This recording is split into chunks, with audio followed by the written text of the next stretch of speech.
not only did the Nazis go to the moon, but that they escaped Europe, some of them, at the end of World War II, perhaps even Hitler himself and his deputy Führer, Martin Bormann, and they went to a secret base in Antarctica, Operation Paperclip.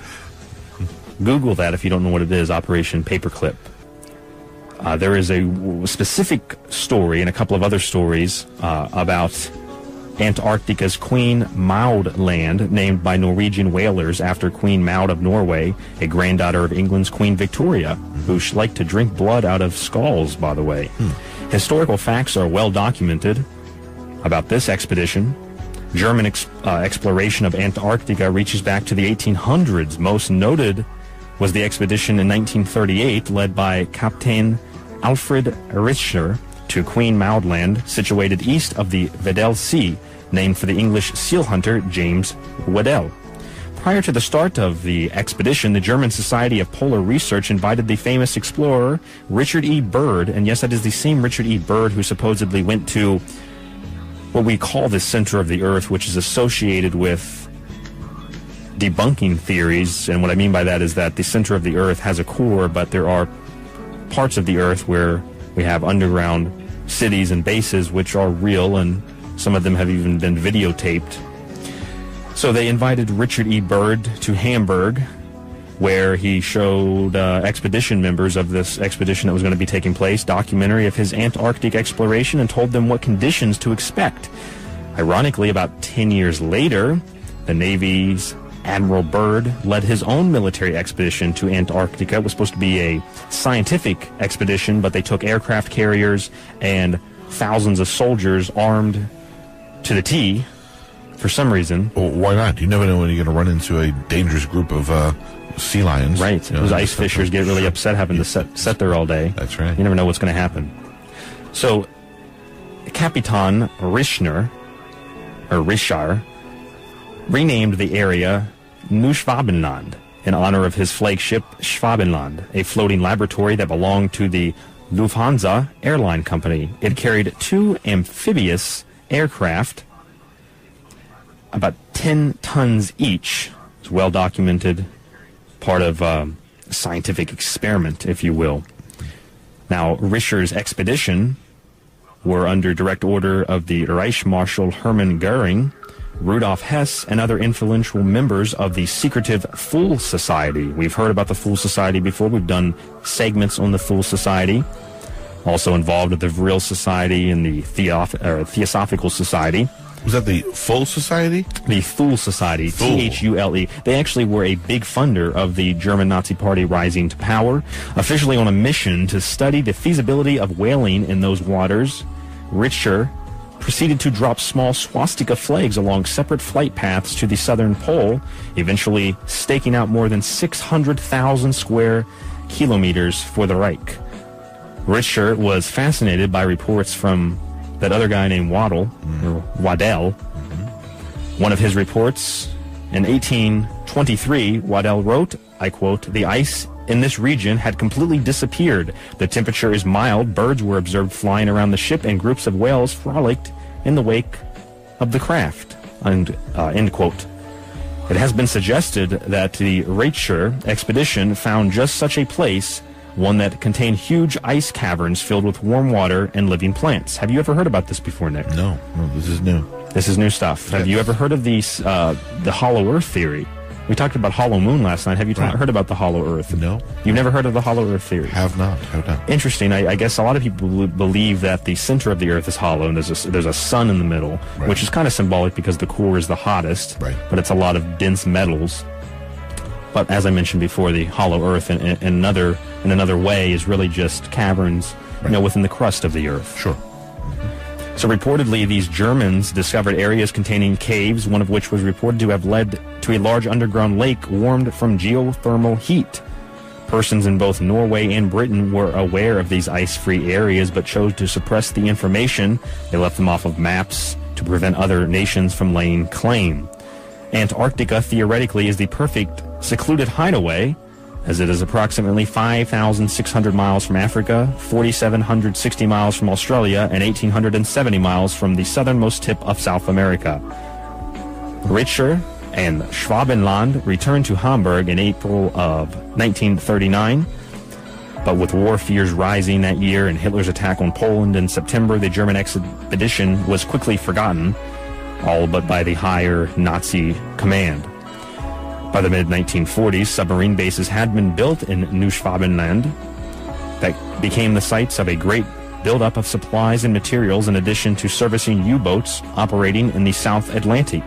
This site served as the southernmost point in a Nazi triangle of influence, including South Africa and Argentina, which is where some people reported seeing Adolf Hitler and Joseph Mengele, the Angel of Death, after the war was over. This major base became known as New Berlin, or Base 211. This new base in Antarctica, and this is all documented and this is all well true. The further extent of this story is what we're trying to uncover. German Navy Grand Admiral Karl Dönitz stated in 1943, quote, "The German submarine fleet is proud of having built for the Führer in another part of the world a Shangri-La on land, an impregnable fortress." The Norwegian Nazi Vidkun Quisling, at the trial of Nuremberg in 1945, stated, and I quote, "I believe I fought for a just cause and I refused to run away from my responsibilities when the Nazis, shortly after their final collapse, offered to convey me aboard a submarine to safe refuge." There was also reports that when Allies closed in on the capital, before Hitler supposedly shot himself, that there was a mass UFO sighting over Germany, and many high-ranking officials in the Reich were taken aboard these UFOs and disappeared. People say that those are aliens, and they were connected with the Vril Society and communicating with otherworldly spirits and creatures. I don't think that that was that. I think it was probably German flying saucers, which they perfected, and we're going to get a little bit of that information coming up. The question of how the Nazis could have kept such a large base secret was explained in part by W.A. Harbinson, who stated, and I quote, "Regarding the possibility of the Germans building self-sufficient underground research factories in the Antarctic, it has only to be pointed out that the underground research centers of Nazi Germany were gigantic feats of construction containing wind tunnels, machine shops, assembly plants, launching pads, supply dumps, and accommodation for all who worked there, including adjoining camps for slaves, and yet very few people ever even knew they existed. Until I did the research, Nick, I didn't even know that these existed." Yeah. These large underground facilities in Germany. Mm-hmm. Not something they teach you in school. Not something that you're taught in school, absolutely not. Mm-hmm. But they did exist, and describing them would get you labeled a conspiracy theorist, but nevertheless, they are there. By March of 1945, the total number of Nazi submarines had reached about 463. This was recorded by British historian Basil Liddell-Hart. Of those 463, about 159 U-boats surrendered to the Allies, Nick.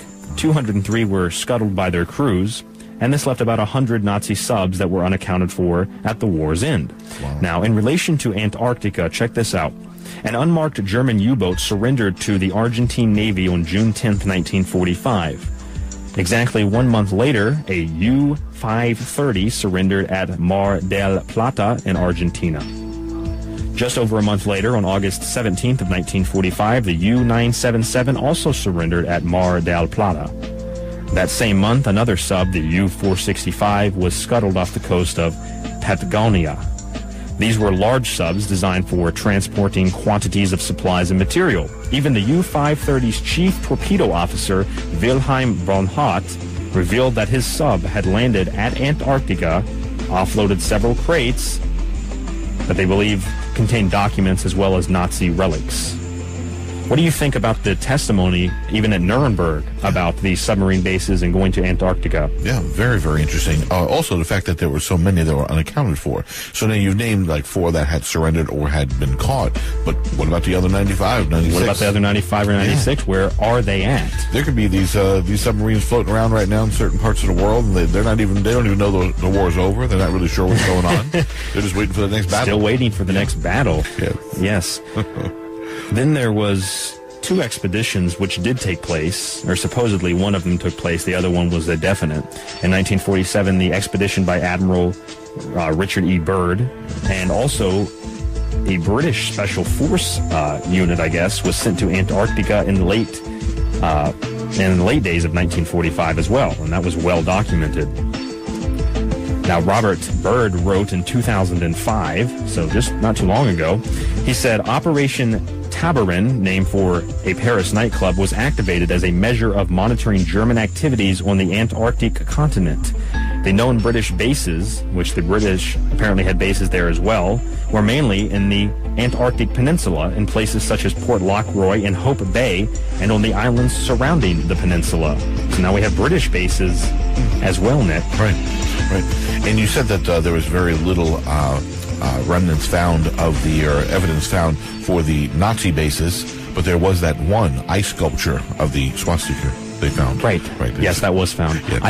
It was interesting because there's a lot of books written about this, and I had, it's funny how the universe works, because I had picked up this story, and then I was reading a series called Area 51, and in the story they talked about how these guys went to Antarctica. There was an expedition like this, and they went down into these large underground caverns and found fleets of German UFOs, which the Germans had perfected. They weren't alien technology. Right. It was human technology. Right.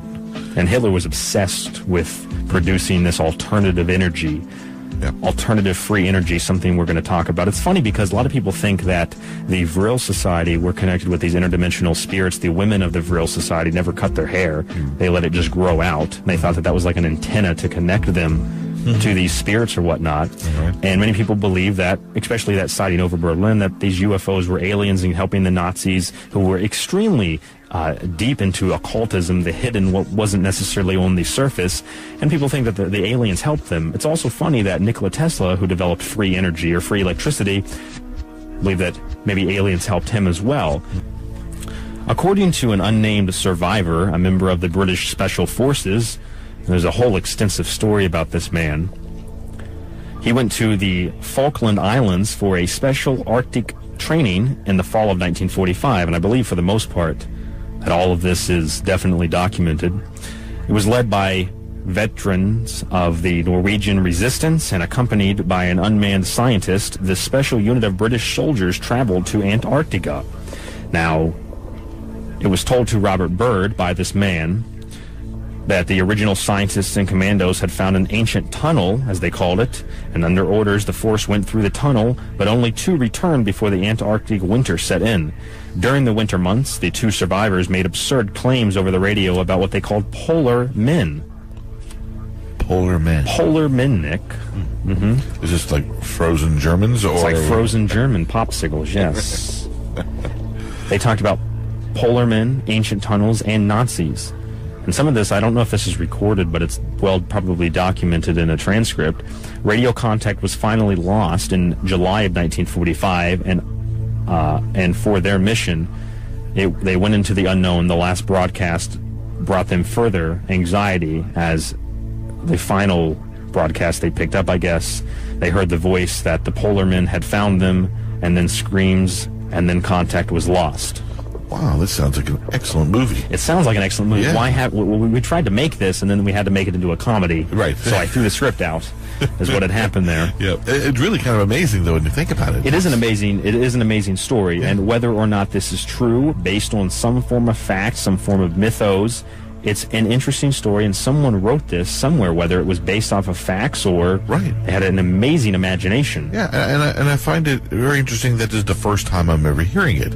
Right. This is, and you know what? That is actually something that makes me think. Not just because you maybe haven't heard it, but there's probably a lot of people who haven't heard it. Even in my research, this does not come up very much. Right. And when it does, it's all about, well, these are just aliens from another dimension or another planet.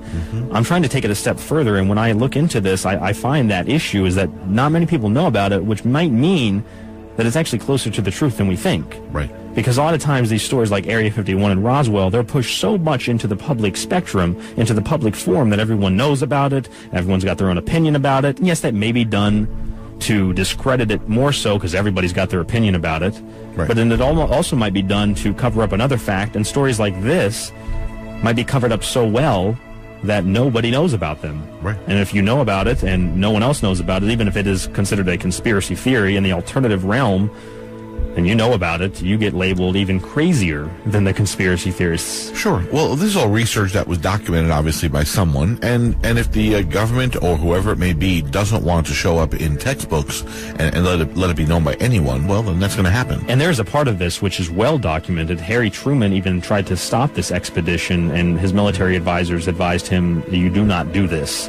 We will go through with this military expedition, aka scientific research, but we're going to send down aircraft carriers and bombs and missiles and mines, and we're going to just send a whole military down to Antarctica because we need scientific photographs. Yeah, which they obviously needed also for the Icemen. For the Icemen, the polar men. Polar men, yes. The polar men. I like that. So this survivor, Nick, he went on to describe tunnels. He said the Nazis had constructed a huge base into the caverns and had even built docks for U-boats, and one was identified supposedly, one of these U-boats. They never gave a number. Still, the deeper they traveled, the more stranger visions they were greeted with. They were down in one of these tunnels. The survivor reported that the hangars for strange planes and excavations galore had been documented. Robert Byrd reported. Now, a lot of people say, well, it's really cold down there. They would have died. Well, This is heated from geothermal heat from inside the Earth. Yeah. This account of an anonymous source by Robert would be easy to dismiss, except that the details closely match a separate account given by the U-boat 530's captain, Bernhardt, as published in his book 1988, or his 1988 book, Adolf Hitler and the Secrets of the Holy Lance, co-authored by Colonel Howard Boischner, a respected New Orleans physician and former medical officer with the U.S. Army's 45th Infantry Division, during World War II. According to the story, on May 1st, 1945, a Colonel Maximilian Hartmann delivered the ashes of Adolf Hitler and his still-living wife, Eva Braun, to the commander of the U-977 U-boat to be sent to the Nazi base in Antarctica. Now, just because we haven't, people say, well, we would have found it on satellites by now if it existed. Well, just because we haven't found it officially doesn't mean that it doesn't exist. Of course. Yeah, and who's to say we haven't found it? Exactly. Well, it means is that they haven't told us about it. Who's to say? I mean, does the everyday average person have access to military satellites and thermal imaging? Exactly. No. So just because we have no evidence in the public spectrum, even in the private federal spectrum, in the black budget programs that monitor or possibly monitor this kind of stuff, just because it's there, they might not even understand fully what it is. Right. Because you haven't even heard about this. Not at all. Some people probably haven't heard about this. It's not necessarily that this base, even if it was true, that it was established for any type of control or any type of power. It could have just been established for something a little bit more, something hidden, something occult.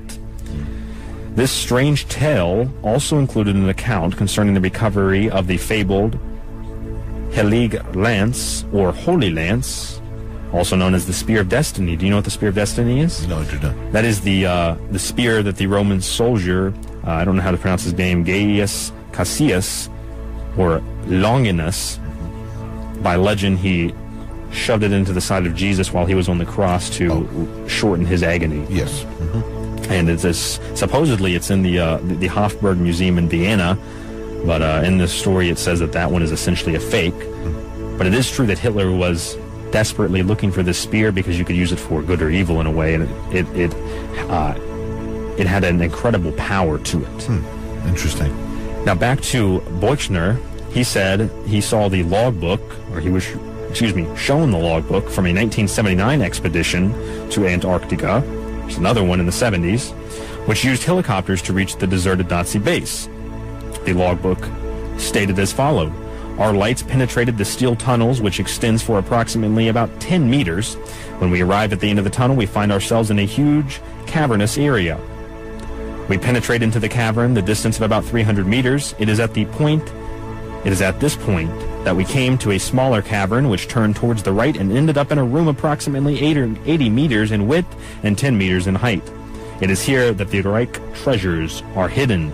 At this point stands a small obelisk, about a meter in height, which marks the spot. There is an inscription which reads as follows, quote, there are truly more things in heaven and, parenthesis, in earth than man has dreamt. Beyond this point is Agartha, signed by Nazi occultist Karl Haushofer in 1943. Do you know what Agartha is? No. Agartha is like the city of wisdom. I think it is symbolic and it is mythological. In the terms of Agartha is also associated with the people that lived inside of the earth, the white brotherhood, if you will. White like the Aryan race, in a sense. Right. Talked about by the Theosophical Society, and all of that we're going to get to in just a moment. Mm-hmm. It also talks about 4 items, at least 4 of the items that were recovered from Antarctica were the Holy Lance, a bronze plaque prized by Hitler, a 1934 watercolor painting by Hitler entitled, quote, Germania and the Appointment of the Gods at the Beginning of the World, end quote, and the infamous blood flag, a sacred Nazi relic from the 1923 beer hall Putsch. And while all of this could be chalked up to some sort of fantasy, it fails to explain the well-documented 1946 to 1947 military expedition to Antarctica, codenamed Operation High Jump, led by Admiral Richard Byrd. The task force was under the command of Admiral Richard H. Cruzen and continues to be the largest Antarctic expedition ever organized. It remains a mystery that convinced the Navy to fund this massive task force to Antarctica, or why it was rushed into operation so soon after the war ended. Harry Truman tried to stop the expedition, but was compelled to rely on the advice of his military advisors to hold back.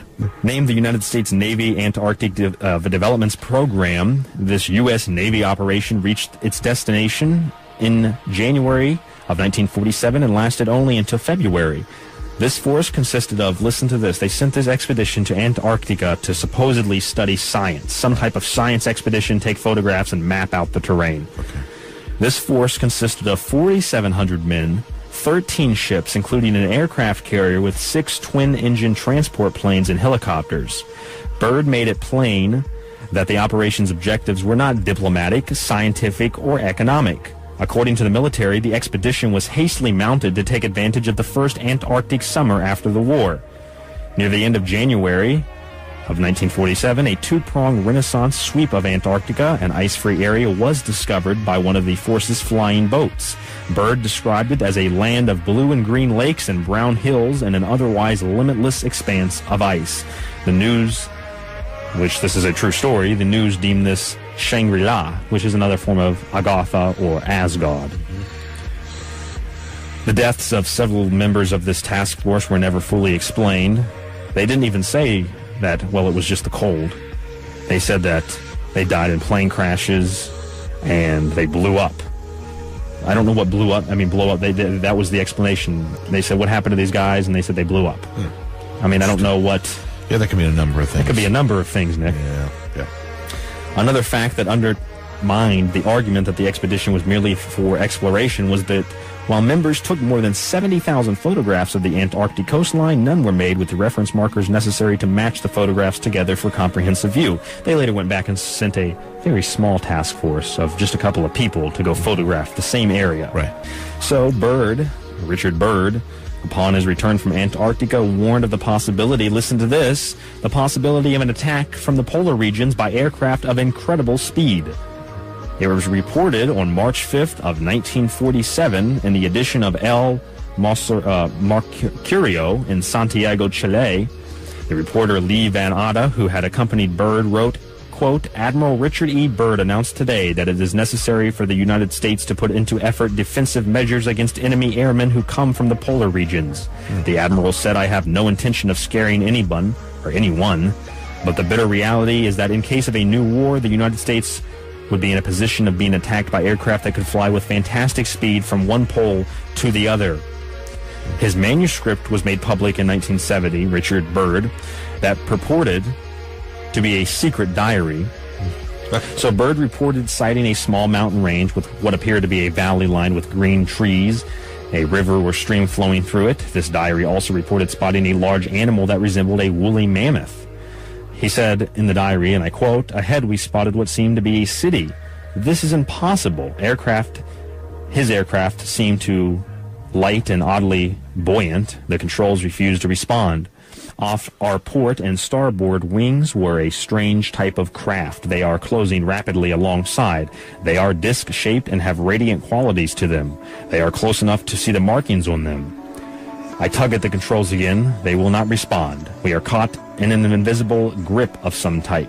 Our radio crackles and a voice comes through in English with what happens to be a slight Nordic or Germanic accent. This message is, and I could give the German accent. You're good at accents. Yes. You're good at accents. He says, "Welcome, Admiral, to our domain. We shall land you in exactly 7 minutes. Relax, Admiral, you are in good hands.